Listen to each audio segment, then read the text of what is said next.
Je sais pas s'il y a des moulins avec des Lego, mais ça peut s'envisager. Hein. Avec beaucoup de Lego, pourquoi pas. Vous disiez que c'est la première fois que vous codez? Vous êtes doué, je trouve. Hein. Vous êtes là depuis une heure? Même pas. Ça fait quoi? Ça fait 20 minutes? Donc en fait, c'est pas si compliqué à comprendre. Et vous en voyez l'intérêt? À quoi ça peut vous être utile dans la vie de savoir coder, de faire des programmes informatiques? Par exemple, faire des maquettes et les utiliser pour voir comment ça fonctionne exactement pour faire souvent. Ouais, c'est pas mal ça. Faire des choses plus écologiques. Ouais. Parce que ça marche pas, ça peut marcher avec des panneaux solaires. Ah oui, très bien. De manière générale, en fait, ça vous est utile pour faire fonctionner des choses, parce que en fait, l'idée c'est ça, c'est que vous donniez des ordres à la machine, qui les respecte. Et à partir du moment où c'est vous qui donnez les ordres à la machine, ça veut dire que c'est vous qui maîtrisez les choses. Et finalement, dans le monde de demain, si vous ne savez pas coder, si vous ne savez pas comment on donne des ordres à la machine, on peut très bien finir dans un monde où les machines deviennent folles, où elles font ce qu'elles veulent, ce qui leur passe par la tête, et en tout cas parce que vous voulez vous. Donc en fait, c'est à ça que ça sert. Et demain, en fait, comme on ne sait pas encore de quoi sera fait le monde de demain, si ça se trouve, il y aura 10 000 usages auxquels on n'a même pas pensé aujourd'hui. Parce qu'aujourd'hui, on voit à peu près l'intérêt pour fabriquer des jeux, pour, vous voyez ce que je veux dire. Mais demain, si ça se trouve, y compris dans votre vie de tous les jours, pour faire fonctionner des appareils domestiques chez vous, vous aurez besoin d'apprendre à coder pour leur dire quoi faire, etc. Donc c'est très important de l'apprendre quand vous êtes jeune. Vous voulez faire quoi dans la vie? Moi, je veux devenir biologiste. Architecte? C'est bien. Biologiste aussi, c'est bien. Comment tu dis? Pilote d'avion. Bien. Franchement, pour tous ces métiers, le numérique, vous en aurez besoin. Bon bon courage. Bonne réussite à vous. Et, ce qui est impressionnant, c'est de voir à quel point les enfants s'y mettent vite. Parce qu'en fait, ils sont très familiers de cet univers-là, l'univers du numérique. Et là, avec l'introduction du codage, de la programmation informatique dans les programmes scolaires, on leur donne juste la possibilité de maîtriser cet univers et de ne pas être que des spectateurs ou des sujets, ce qui serait encore pire. En fait, ce qui serait sympa, c'est de les interroger eux. J'espère que vous aurez l'occasion de le faire, mais je pense que ce qu'ils ont bien compris, aidés notamment par toutes les associations qui les entourent, leurs enseignants aussi, je les en remercie, ce qu'ils ont bien compris, c'est que coder, finalement, c'est écrire un programme pour que soit réalisée une action par la machine, par le robot, par le jeu. Donc en fait, coder, c'est maîtriser, c'est commander d'une certaine façon, c'est commander une action précise à la machine, au robot. Et à partir du moment où ils ont compris ça, d'abord c'est quand même très ludique, c'est formidable de se dire c'est moi qui décide ce que je vais faire à mon petit bonhomme sur mon écran, et en codant bien, en écrivant bien le langage informatique nécessaire pour qu'il fasse cette action-là, et ben ça marchera. Et puis par ailleurs, je trouve que l'exercice du code, en fait, c'est aussi une façon pour eux de manier la précision, l'exactitude. C'est ce qu'on se disait avec leur professeur tout à l'heure. Ouais, quand vous faites du code, si vous faites une faute d'orthographe, de frappe, voire de grammaire dans les mots que vous inscrivez, ça marche pas, ça bug, l'action se produit pas.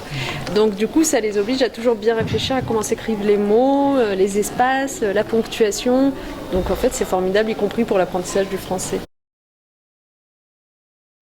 Oui, parce que de toute façon, c'est un monde dans lequel ils baigneront. Donc moi, à l'égard de l'école, à chaque fois, je pose une question simple. C'est voulons-nous préparer nos élèves à vivre dans le monde qui les entoure et dans le monde qui les attend, ou les préparer au monde de la Troisième République? Moi, je préfère les préparer au monde qui les attend pour, encore une fois, leur rendre service, parce que ne pas les préparer au numérique en particulier, ça veut dire qu'ils seront complètement démunis dans ce monde-là, et que quand on sait l'importance que prend le numérique dans tous les métiers, à chaque fois je passais de table en table, je les interrogeais sur les métiers qu'ils voulaient exercer, en leur rappelant que même si on veut être agriculteur, demain on aura besoin du numérique parce que c'est comme ça que ça se passe aujourd'hui. Donc du coup, chacun d'entre eux devra maîtriser les outils numériques. Il faut commencer le plus tôt possible pour que ça devienne comme une seconde nature, quoi, qu'on se pose même plus la question, comme une langue qu'on a appris. Honnêtement, je pense que la France n'a pas à rougir non plus, pour une raison simple, c'est que d'une certaine façon, le retard qu'on a pu prendre, il est indéniable, mais il nous aura permis de constater ce qui marchait et ce qui ne marchait pas à l'étranger, là où ils étaient peut-être un peu plus en avance. Et donc aujourd'hui, le plan numérique qu'on déploie dans l'éducation nationale, il est fort de cette expérience-là et il ne commet pas les erreurs qu'on a pu commettre soit en France dans le passé, soit dans d'autres pays à l'étranger encore aujourd'hui. Par exemple, dans les erreurs en question, l'idée que simplement équiper les élèves avec du matériel informatique et numérique, ça suffisait à faire rentrer le numérique à l'école. Non, ça c'est du gadget, ça ne sert pas à grand-chose, c'est même contre-productif. Il faut évidemment, et c'est l'objet de notre plan numérique, former les enseignants avant tout pour qu'ils sachent eux-mêmes utiliser les outils informatiques, mais surtout pour qu'ils trouvent l'intérêt d'utiliser ces outils pour améliorer les apprentissages de leurs élèves, parce que c'est ça l'intérêt. Créer des ressources pour cet équipement informatique, c'est-à-dire que les élèves, si derrière leur écran, ils ne voient que leur manuel scolaire scanné, ça n'a pas grand intérêt. Il faut qu'ils trouvent des exercices, des logiciels qui leur permettent d'aller plus loin dans leur pratique, dans leur répétition, etc., pour mieux comprendre. Et donc, en fait, le plan numérique, c'est tout ça aujourd'hui. C'est à la fois des enseignants qu'on forme, des ressources disciplinaires qu'on crée, et puis des équipements qu'on met à disposition des élèves. Et enfin, dans les programmes scolaires qui ont été rénovés cette année, une introduction du numérique à toutes les étapes de la scolarité, à travers la programmation informatique, l'algorithmique, l'éducation aux médias et à l'information. Tout ça est quand même une vraie nouveauté.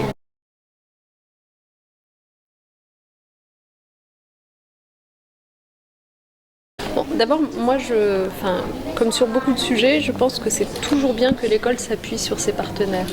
Moi, je ne sous-estime absolument pas les associations qui sont les partenaires de l'école. Et d'ailleurs, cette journée de Code Week, on l'a fait avec les associations.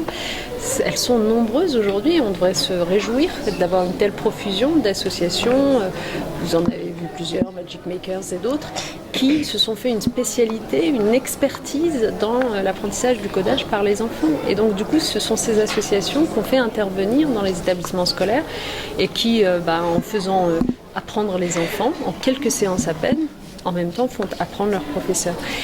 Ensuite, les enseignants sont formés. Il y a un plan de formation qui a été engagé l'année dernière, plusieurs jours de formation qui est reconduit cette année, qui concerne progressivement tous les enseignants. Donc vous trouverez toujours des enseignants qui n'ont pas encore été concernés. Mais après, l'idée, si vous voulez, c'est que dans notre monde de l'éducation, il faut distinguer ce qui est la formation en présentiel, c'est-à-dire que vous avez vraiment une formation physique avec un formateur, et puis ce qu'on appelle la formation en ligne. D'ailleurs, on parle d'une formation numérique, c'est pas non plus idiot d'en faire une partie en ligne, qu'on fournit sur le site Magister, qui est notre outil de formation en ligne de nos enseignants, et qu'on est en train d'enrichir considérablement avec de plus en plus d'enseignants qui y recourent. Donc moi, honnêtement, j'ai pas de préoccupation sur ce sujet. On fait le travail. Ça prend toujours du temps, mais il est fait. On utilise tous les créneaux pour le faire. On s'appuie sur nos partenaires associatifs. Et encore une fois, au fond, l'idée, c'est davantage que les élèves comprennent une culture, des codes, plutôt qu'ils deviennent des informaticiens chevronnés en classe de CM2. Donc on ne demande pas non plus à leurs enseignants d'être des informaticiens chevronnés. En revanche, qu'on explique, et ça prend pas tant de temps que cela, à leurs enseignants combien c'est important d'attirer l'attention de leurs élèves sur les règles de précision, d'exactitude qui prévalent lorsqu'on fait de la programmation informatique. Oui, c'est essentiel. Alors oui, ça c'est très important. D'abord, c'est très important de communiquer sur les différents métiers, parce que moi je suis frappée de voir que